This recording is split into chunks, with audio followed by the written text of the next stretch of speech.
3.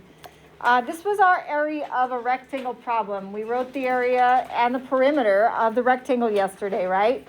The area was y equals 18x minus 18, and the perimeter was 6x plus 6. We wanted to know when the area and the perimeter were equal to each other. So, because they're both equal to y, we want to know when area equals perimeter, we can set the equations equal to each other and solve. So we have 18x minus 18 equals 6x plus 6. And now we can solve that. We can subtract 6x from both sides. And 12x minus 18 equals 6. And then we can add 18. And 12x equals 24. And then when we divide by 12, we get x equals 2. So when the x variable is 2, they are equal to each other. And what will they equal? That's what we get when we plug it back in. So now to find y equals 6 times 2 plus 6. So that's 12 plus 6. 12 plus 6 is 18. So my solution is 2, 18. I mean, that's just setting it equal to each other and then solving. So the next one is worded differently than you're going to see on the homework, but it is one that shows up on tests and quizzes. The PSAT and SAT love to word it this way because you can't take a multiple choice answer and plug it back in. So if x is equal to 17 minus 4y and y minus x equals negative 2, find x plus y. So in order to do that, we have to find x and y, right? And we can do that using the substitution method. I'm going to pause it for a second and give you a chance to write down the steps. So the first step is to solve one of the equations for one of the variables. Doesn't matter which one, but sometimes there's an easier way.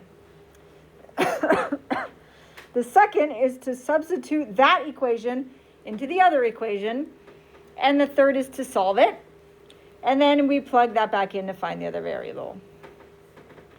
So in these equations, do I have one equation that's already solved for one of the variables? Yes. In this first equation, it already tells me what x equals. So it's already solved for x. So I can just use that already and skip to step 2. So we're going to take 17 minus 4y, and we're going to plug it in for the x in the other equation. So we get y minus 17 minus 4y equals negative 2. And now the biggest mistake here is we get lazy and we don't want to put the parentheses around it. But the parentheses are what remind us that the negative has to be distributed. So that's negative distributes to the 17 and to the 4y. So that's why we were trying last unit to really focus on when you insert something into an equation, when you're using substitution, you've got to put parentheses around it because it makes a difference into how we finish the problem. So here I have y minus 17 plus 4y equals negative 2. I can combine my like terms. Y plus 4y is 5y minus 17 equals negative 2.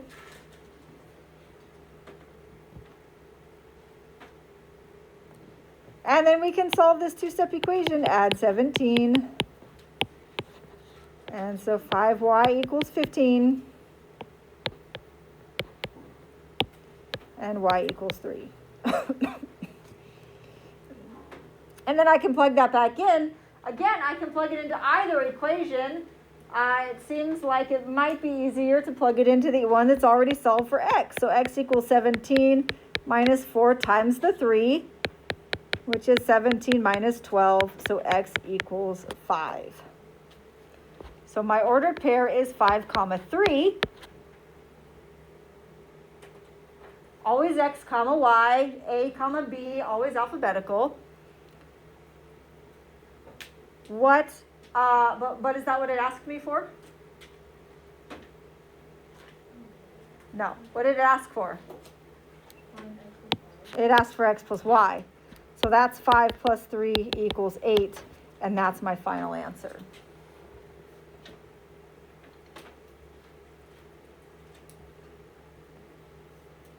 Okay. So we have 2x plus y equals 4, and negative 4x minus 2y equals negative 8. And we're solving by substitution, so I want to pick, do I use equation 1 or equation 2? And is it going to be easier to solve for x or solve for y? Equation 1, solve for y, right? Y is going to be the easiest because it has no coefficient. And to solve for y, I need to do what? Subtract the 2x. So y equals negative 2x plus 4. Now I can substitute this in to the other equation. Don't put it back into the original one. Everything will cancel out if you do that. Plug it into the other equation. Negative 4x minus 2 times negative 2x plus 4 equals negative 8.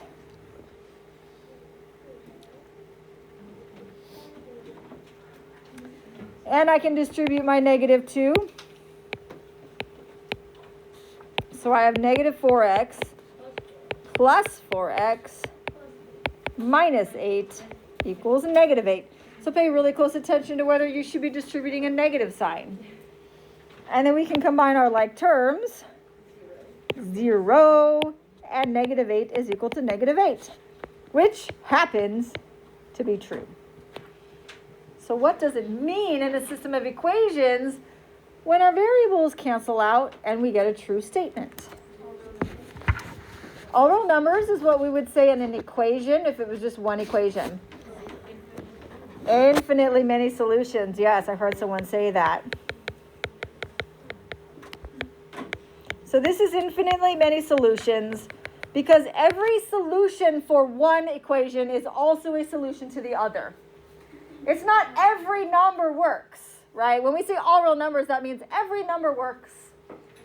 It's every solution to the one equation is a solution of the other equation. Because if you were to graph them, these would end up like right on top of each other.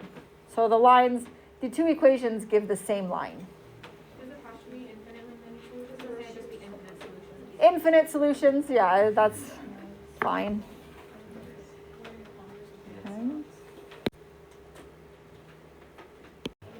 Okay, so the next method has three names: elimination, linear combination, and addition. Now, why in the world would it have three names? Because we combine linear equations with addition to eliminate one of the variables, and that's why it has three different names. So I'll give you a second to copy down the note. So these are our equations from the elliptical and stationary bike problem. We are going to do X number of minutes on the elliptical and Y number of minutes on the bike. And we want to do that for 40 minutes total. And on the elliptical, we burn 8 calories per minute, plus the 6 calories per minute on the bike. And we want to burn 300 calories. So the question is, how many minutes do we need to spend on each machine? And yesterday we looked at it in Desmos because this was not very pretty to graph. And using linear combination is a nice way to solve this. So step one for linear combination is to multiply one or both of the equations so that the coefficients on one of the variables are opposites. What is the opposite of 8? Negative 8. What is the opposite of negative 5? Positive 5, right? And when we add opposites, what do we get? 0. So the point is to multiply one of the equations so that you have opposite coefficients on one of the variables. When you add them, you get 0, right? So you eliminate one of the variables. So I have two options. I can multiply to eliminate the x. What would I need to multiply this equation by if I wanted to eliminate x? Negative 8, right? That would give us negative 8 plus 8, 0. What would I need to multiply to eliminate the y? Negative 6. Which one do you want to do? -6. Okay. That's what I heard first, so that's what we'll go with. So we're going to multiply the top equation by -6 so that both my y's have opposite coefficients. So -6x minus 6y equals -240. Okay, step 2 is to add the two equations together. And when I do 8x minus 6x, we get 2x. Make sure you did it right. 6y minus 6y is 0. A lot of times I see students not have opposite signs, and so they just cancel them out, but they didn't actually equal 0. So here these equal 0, and that equals 60. So we add the two equations together. One of our variables should eliminate. If we end up with x and y, we still didn't do step 1 right. Okay, the point is to get one variable left. Now I can divide by 2, and x is 30. Then same for substitution, plug it back in to find the other variable. So we have 30 plus y equals 40, so y equals 10.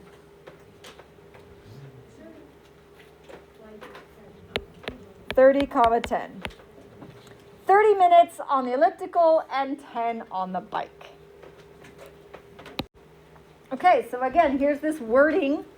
If -2x minus 5y equals 9 and 3x plus 11y equals 4, find xy, which means x times y, right?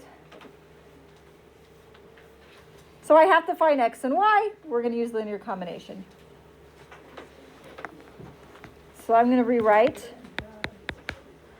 my equations vertically.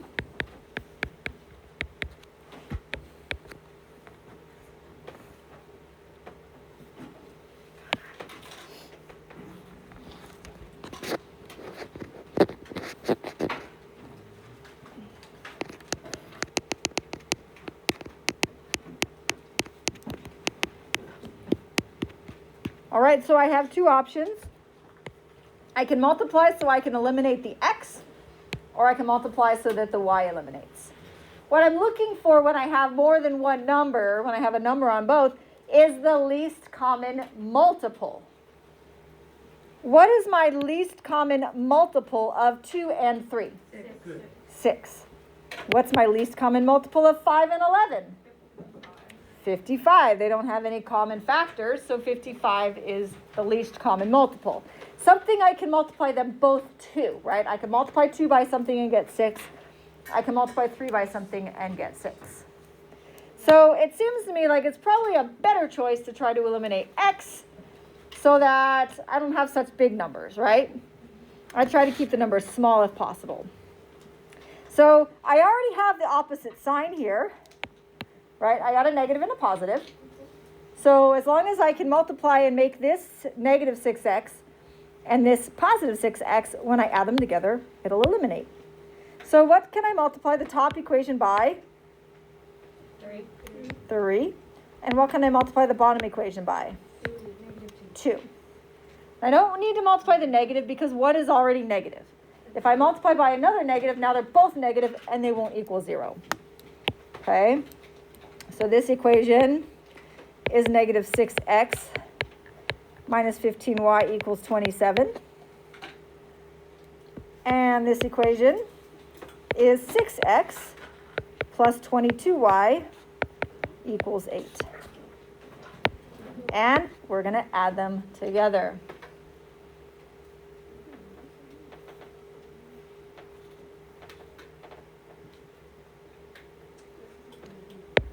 Zero that out. -6 plus 6 definitely equals 0. And what do I get? 7y equals 35. Divide by 7, and y equals 5.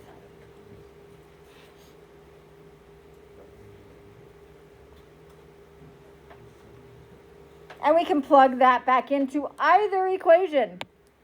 We can plug it back into this. 2x minus 5y equals 9. We can plug it back into 3x plus 11y equals 4. We can even plug it into one of these two equations and we should get the same answer for x no matter what equation we use. I'll choose the top one. Okay, I'm substituting the 5. So negative 2x minus 25 equals 9. Add 25. Negative 2x equals 34. And x equals negative 17.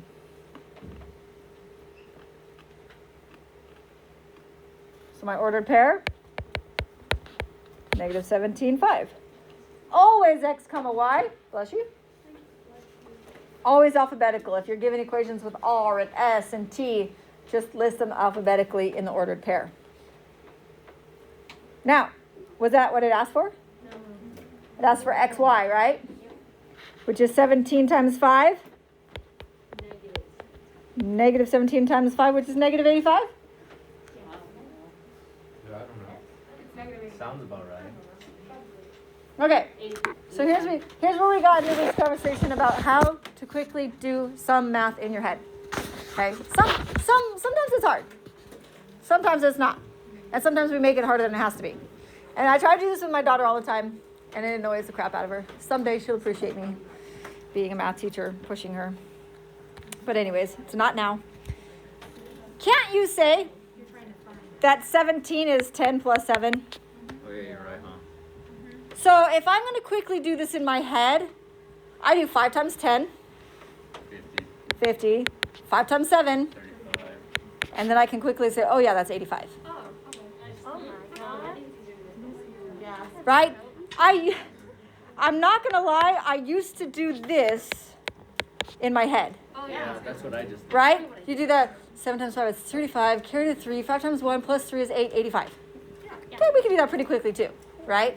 But if you think about this the other way, really I go 50, 50, 35, 85 without really having to do too much extra work in my head. It works with bigger numbers. Someone in first period had said, show us how to do it with a 3-digit number. I said, okay. 325 times 5. That's 25 and 100 and 1500, which is 1625. Yo, why'd you do it in your head? Hold on. I got the 1500. Okay, so I specifically made this problem so that we have both positives. We could do 60 to get rid of 10 and 6. We could also try to get them to equal 30 because it's a common multiple of 10 and 6. But I have to make sure to multiply one of the equations by a negative now because there isn't a negative there, right? They're all positive. So one of the equations has to get multiplied by a negative. I'm going to multiply this one by a negative 3. Now, does it matter which equation you choose for the negative? No, it does not, okay? This one by negative 3, the bottom one by positive 5, because my common multiple of 3 and 5 is 15. So negative 15x minus 30y equals negative 3. And 15x minus plus 30y equals 10. And the x's cancel and the y's cancel. So 0 equals 7. And since this is false, that means there is no solution. You could write false or no solution. You need to write both. Oh, you Yeah. need to? Well, you don't have to write the false, but you have to have no solution. But remember, if it's true, it's infinitely many solutions. And if it's false, it's no solution. Okay?